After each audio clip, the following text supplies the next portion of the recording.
स्वामी समर्थ सोबतीला माझे स्वामी या यूट्यूब चॅनलवरती सर्व भावी भक्तांचे अगदी मनापासून हार्दिक स्वागत। आपण जो 100 कथांचा गोड प्रवास चालू केला आहे त्यामधील आजची कथा आहे 11व्या क्रमांकाची। चला तर मग आजच्या या गोड कथेला आपण प्रारंभ करू। जीवनामध्ये असे काही प्रसंग येतात की ज्यामुळे माणूस जो आहे तो पूर्णपणे तुटून जातो। सगळे दरवाजे जे आहेत ते बंद होतात आणि उरतो तो फक्त अंधार। आजची ही सुंदर कथा आहे प्रतीक नावाच्या मुलगीची, जो गरीब होता, अपयशाने पूर्णपणे खचला होता, पण श्रद्धेने मात्र त्याला हरू नाही दिलं, श्रद्धेने त्याला जिंकवलं।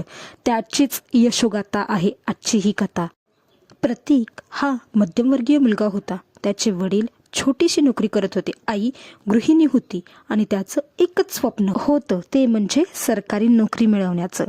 तो परीक्षा पास होण्यासाठी खूपच प्रयत्न करायचा, पण त्याला नेहमीच अपयश येत होतं। त्याने कित्येक अशा परीक्षा दिल्या होत्या, पण प्रत्येक वेळेस त्याला अपयशच येत होतं। पहिली परीक्षा नापास, दुसरी परीक्षा नापास आणि तिसऱ्या वेळेलाही त्याला अपयशच मिळालं होतं। सर्व मित्र आणि कुटुंबीय त्याची थट्टा करत असत, अरे अजून किती परीक्षा देणार तू? त्याचे अगदी जवळचे मित्र सुद्धा त्याला हेच म्हणत होते, तुझ्यातून नाही होणार, सोडून दे, दुसरं काहीतरी काम बघ, तुझं वय बघ। हे सर्व ऐकून प्रतीकचा आत्मविश्वास पूर्णपणे तुटलेला होता आणि तो सुद्धा आतून पूर्णपणे खचलेला होता। त्याला सुद्धा असंच वाटत होतं, आपण चुकीच्या मार्गावर चाललो आहोत आणि आपण आपला मार्ग आता बदलायला हवा। असेच दिवस जात असतात आणि अचानक एके रात्री प्रतीकच्या वडिलांची तब्येत पूर्णपणे बिघडते। त्याच्याकडे नोकरी नव्हती, हातात पैसे नव्हते, आता पुढे काय करायचं हाच विचार त्याच्या मनात चालू होता। इतक्या मोठ्या संकटातून कसं बाहेर पडायचं हे प्रतीकला काही समजतच नव्हतं। प्रतीकची आई मात्र त्याच्या सोबतीला होती। ती त्याला नेहमीच धीर द्यायची आणि सांगायची, बाळा सर्व काही व्यवस्थित होईल, आपल्या पाठीशी स्वामी समर्थ महाराज आहेत, फक्त त्यांच्यावर विश्वास ठेव। एके रात्री प्रतीकला त्याच्या एका मित्राचा फोन येतो आणि त्याला तो भेटायला बोलवतो।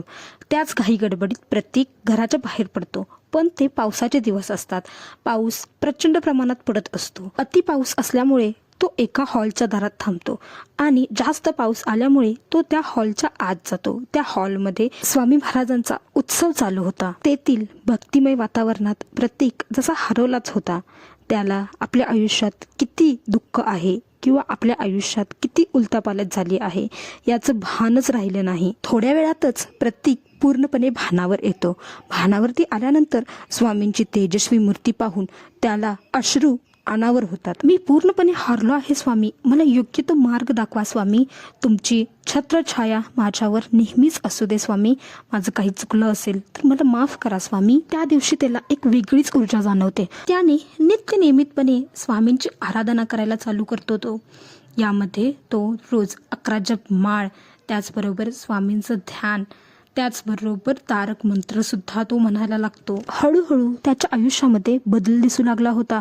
तो नेहमीप्रमाणेच आपलं जीवन जगत होता, पण त्याच्यामध्ये जो बदल आहे तो दिसत होता। त्यानं एके ठिकाणी नोकरी सुद्धा बघितली होती। नोकरी करत करत तो सरकारी नोकर होण्याचा अभ्यास सुद्धा करत होता।